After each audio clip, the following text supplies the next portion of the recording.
Pues algunos muy buenos hermanos masones me han pedido que haga un poco de explicación sucinta sobre lo que es la masonería en España y sobre todo lo que es la masonería como institución en el mundo. En España no hace falta repetir que tenemos más cadáveres que masones, porque en las épocas del general Franco y los días previos al 18 de julio, si eras masón, eras carne de cuneta. Y aún tenemos muchísimos para recuperar esta memoria histórica que desgraciadamente se encuentra en parte congelada y muy mal presentada en el Archivo General de Salamanca. ¿Por qué? Porque el Archivo General de Salamanca era un cuartel de la Guardia Civil dedicado exclusivamente a cazar masones y familias de masones. Y así siguen, con una insultante exposición de lo que sería una logia absolutamente falsa. Bueno, a mí se me ha dicho, y parece razonable, que la figura del general Franco, del que se ha explicado mucho de la masonería, tiene algo importante en su cerebro. Su padre, lo sabemos, era masón, y su hermano Ramón, que murió en un accidente un poco oscuro, ya en plena guerra civil, era aviador, también era masón, y no solamente masón, era diputado de Esquerra Republicana en el Parlamento de Cataluña, en el asiento que yo me llegué a sentar durante casi algo más de 4 años. Bueno, total, de que lo de Salamanca es una vergüenza. Ahora he leído de que van a devolver lo que por ley está ordenado. Las leyes aquí se cumplen en el Estado español históricamente, se cumplen, bueno, pues sí, pues no, pues a medias, ya lo saben los ciudadanos, ¿no? Pero parece ser que la ley de obligado retorno a Cataluña de los papeles de la masonería, que no son los papeles de la masonería, son los papeles de los masones y de sus familiares, y que dentro de Cataluña hay una ley que manda cómo hay que devolverlo a las instituciones y sobre todo a las familias, y allí está. Bueno, yo creo que este archivo, que cuando lo vi al fundar la logia de Salamanca hace los años pasan, hace unos 4 años o así, aún en la puerta había una foto de aquella logia con encapuchados, como si fuera la procesión de Semana Santa en Sevilla allí, y con cadenas, y yo qué sé.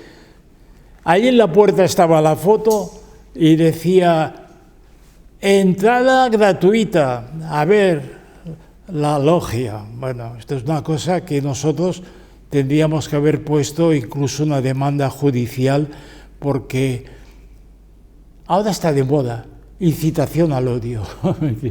Esto ha existido siempre, Bueno, total, de que los masones que salvaron la vida, que tuvieron la suerte de ser en general altos empleos de la República o de la Generalitat de Cataluña o de otros sitios donde existían instituciones de libre pensamiento, los que pudieron salvar de momento la vida marchándose al exilio. Tengo que decir en esto, porque mi padre era subsecretario de Armamento de la República, un tema históricamente interesante. Es absolutamente falso que el gobierno de la República se fuera a Francia al exilio. Cuando se marchó de Barcelona, que se declaró ciudad abierta, y sabíamos el día que entraban los nacionales, el 6 de enero del 39, ellos se fueron a Figueras, igual que el gobierno de la Generalitat, y allí la guerra continuó aguantando para que pudiera huir toda la gente que podía ser masacrada después. Más de 300.000, a pesar de todo, lo fueron. Hoy en día el Google, ¿no? Consultad en el Google y tendréis sorpresas, ¿no? Pero ellos se fueron a Francia, pero no al exilio. Y lo sé muy bien porque mi padre era el subsecretario de armamento. Iban al puerto de Marsella, donde la República tenía 2 barcos de guerra de su propiedad y querían ir a Alicante, donde el esfuerzo republicano continuaba igual que en Madrid y la línea de Franco había sido una goma que se iba estirando y no sé lo que habría pasado. Se quedaron los barcos, no arrestaron y dejaron que vivieran allí, con Panch, por ejemplo, Tarradellas, grandes consejeros como Ventura Gasol, el poeta, que era masón, el doctor Martí Fasset, que tiene una enfermedad con su nombre, que era consejero de Economía y que yo he conocido en el exilio, y hay, debo decirlo, buena gente en todas partes, y algunos con muy buena calidad, pero estos precisamente eran de un nivel intelectual realmente esplendoroso, ¿no? Bueno, total de que los franceses los bloquearon y, bueno, típico humano, se quedaron los barcos, ¿no? Y ellos, al final, pues algunos se fueron a México. Yo he sido, junto con Casanellas, uno de los que firmó con Suárez la devolución de lo que había sido la Embajada Española de la República, que aún estaba en manos de lo que era la República en el exilio. La masonería tiene mucho que ver, afortunadamente, porque no hay otra, con la democracia, con los derechos humanos, con el bien hacer en el mundo. Cuando había enciclopedias, porque ahora es todo por internet, la enciclopedia norteamericana, que es, me parece que son 40 o 45 volúmenes, buscas masonería en la M y no la encuentras, no está. Afortunadamente es una enciclopedia que tiene 2 libros previos que son el índice. Y puedes ir allí y buscar, y también buscas masonería y no lo encuentras. ¿Dónde tienes que buscar? Tienes que buscar en Fraternal Association, asociaciones de fraternidad, fraternales. Y cuando uno es una asociación fraternal, es fraternal con sus miembros y con el mundo. De hecho, somos indiscutiblemente la asociación más antigua del mundo. Previo religiones. Las religiones, por desgracia, han sido en muchas ocasiones la lacra de la humanidad. Es importante, en todo caso, conocer que en la historia de los humanos, hace poco hablaba yo con unos amigos y les decía lo que dice mi mujer, que es diplomada en arqueología, ¿no? Estamos en un momento en que los humanos aún no somos realmente humanos. Y claro, hay cosas que pueden sonar muy fuertes, pero son la pura realidad. Seremos humanos cuando desaparezcan los ejércitos, la gente que mata, los violentos. Somos una especie como las demás especies donde hay individuos más violentos y individuos pacíficos. En teoría, dentro de la masonería tenemos que estar los pacíficos.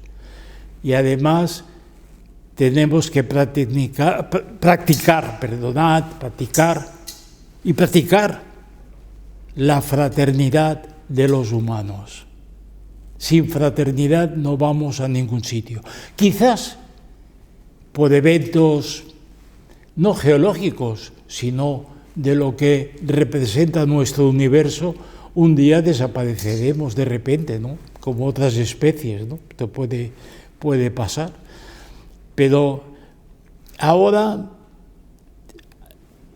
lo que es la tecnología ha hecho que tengamos en las manos más contactos, nunca los habíamos tenido tanto, y más maneras de pensar, de contrastar y de saber. Y esto es la esperanza que se atisba, pero veremos si llegamos. También estos sistemas se utilizan para el mal, como todos los ciudadanos sabéis, ¿no? La tecnología es un tema que es lo que nos ha hecho humanos. Hay documentos preciosos de hace 2000 años, 3000 años, todos en la filosofía del mundo egipcio muy estructurada. Entre ellos está una cosa que muchos ciudadanos hoy en día cualquier cosa que yo diga, Google, y encontraréis, ¿no? Y podéis contrastar y opinar, ¿no?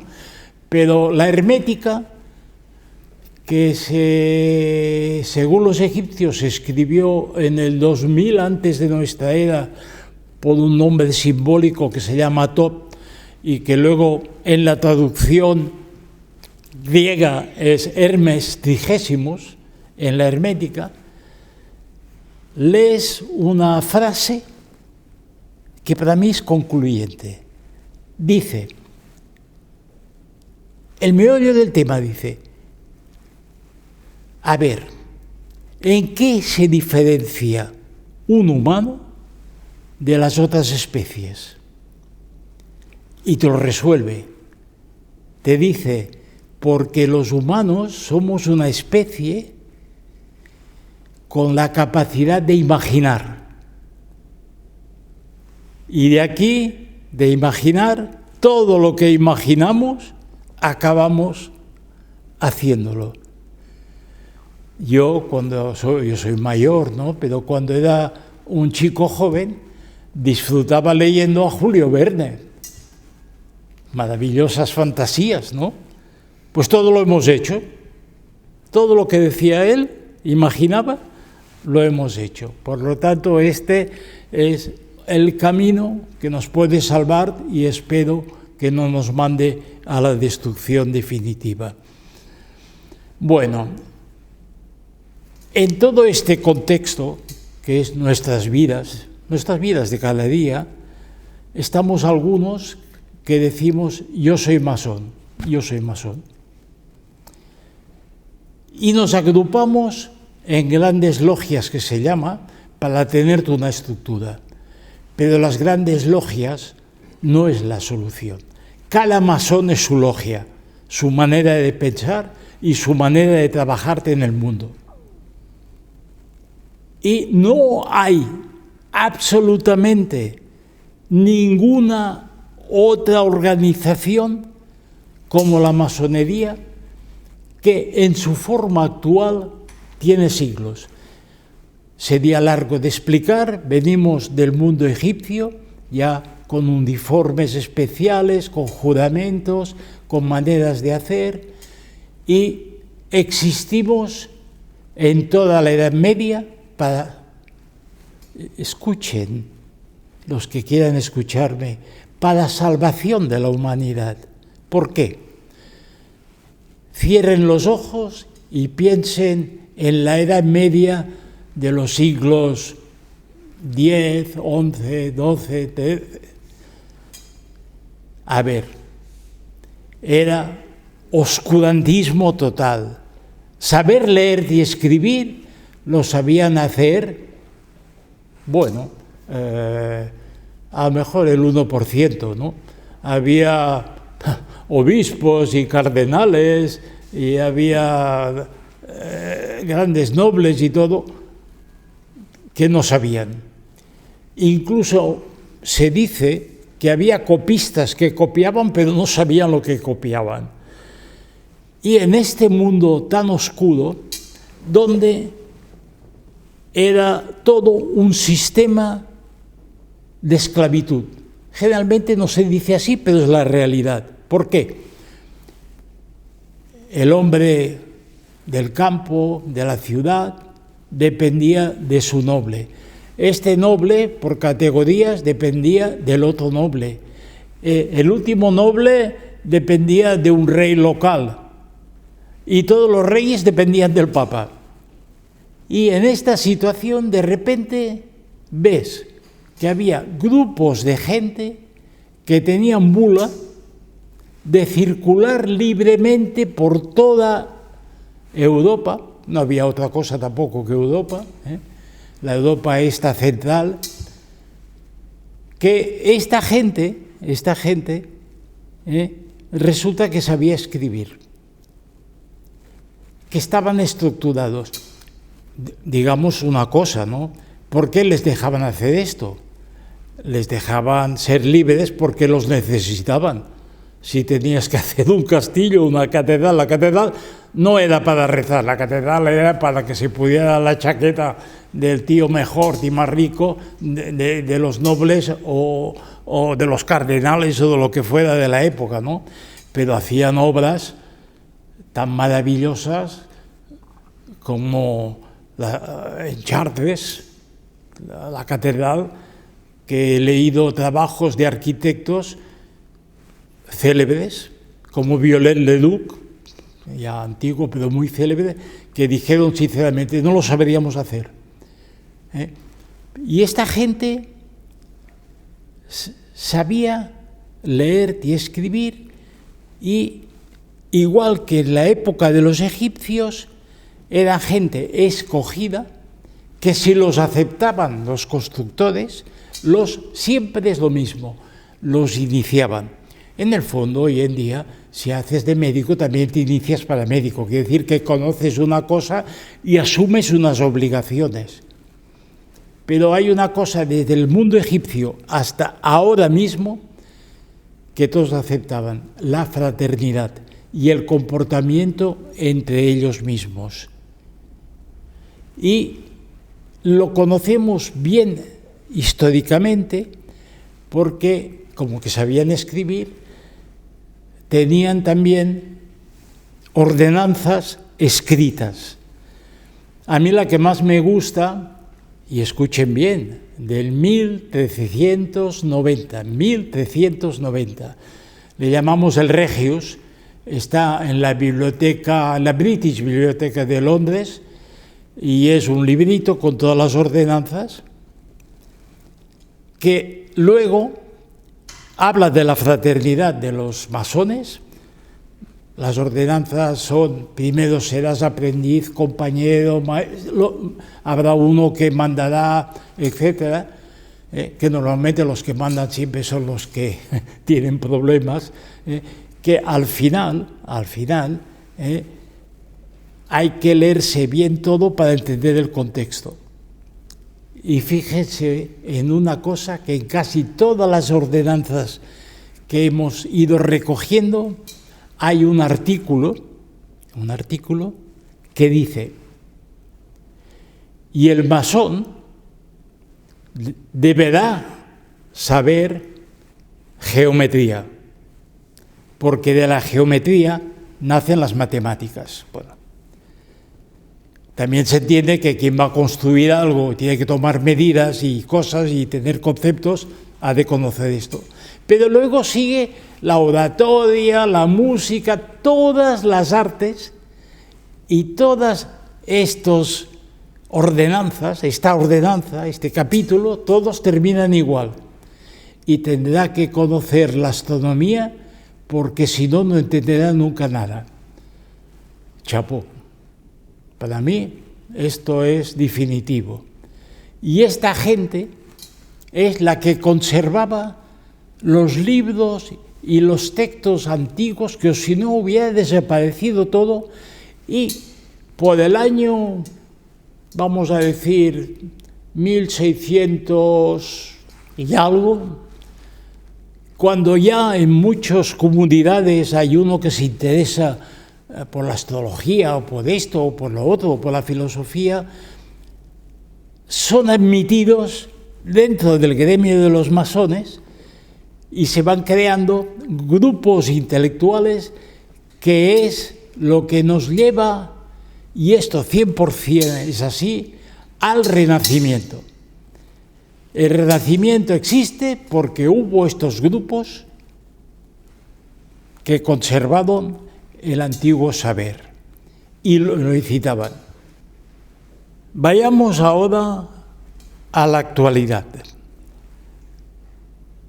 Existen millones de masones en el mundo que se dividen en diversas opiniones, lo cual no es ningún problema, pero los que estamos más por la tradición histórica somos los masones que llegan, yo digo siempre de tradición, no regulares, de tradición, porque ocurrió una cosa en Inglaterra que hizo que Inglaterra fuera un poco la catedral de la masonería en una época.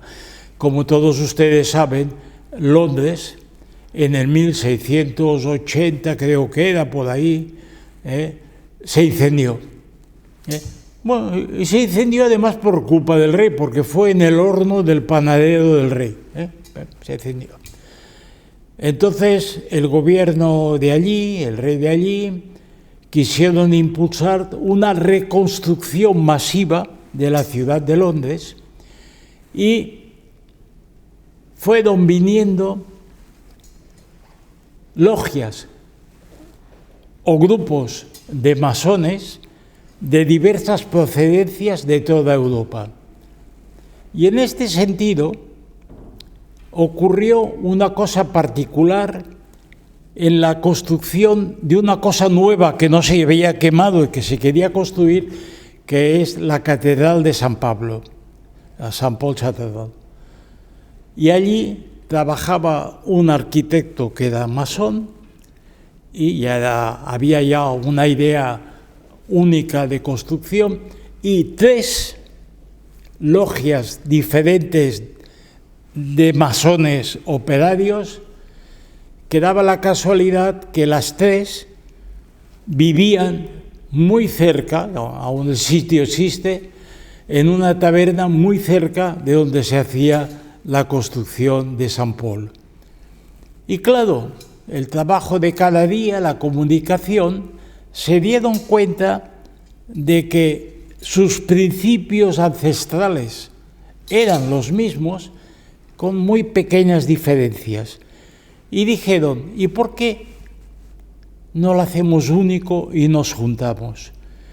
Y de aquí nació la primera voluntad de crear no logias, sino una gran logia única, que luego en el mundo inglés, donde la masonería ya había llegado a los intelectuales como Newton y otros, pues también a la nobleza, que se movía mucho. La nobleza inglesa era una nobleza que tenía una cosa muy diferente de otros sitios que vivían en su palacio allí cerradito y tal, ¿no?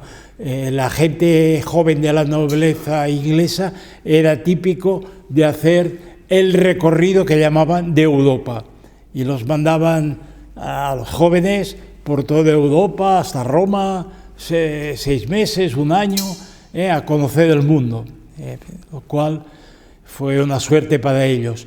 Total, de que esta gente pues son la simiente de lo que llamamos la regularidad masónica, que se consagra en Inglaterra, cuando además con gente intelectual, no operarios y nobles, se crea la que llamaríamos, he cambiado mucho el nombre, ¿no?, la primera gran logia de un país, en este caso Inglaterra.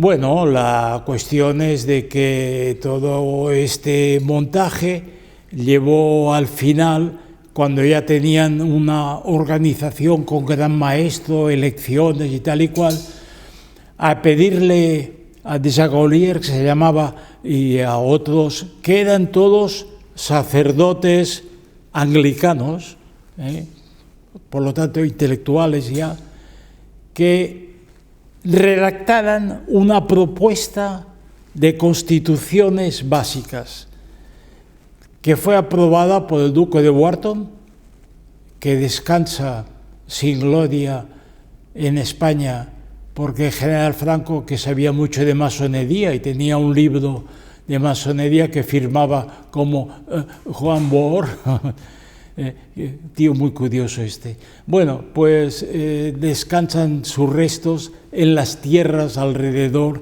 del monasterio de Poblet en Barcelona, en Tarragona, perdonad, y que los ingleses se han portado muy mal con él, explicando cosas que no son la realidad histórica, ¿no?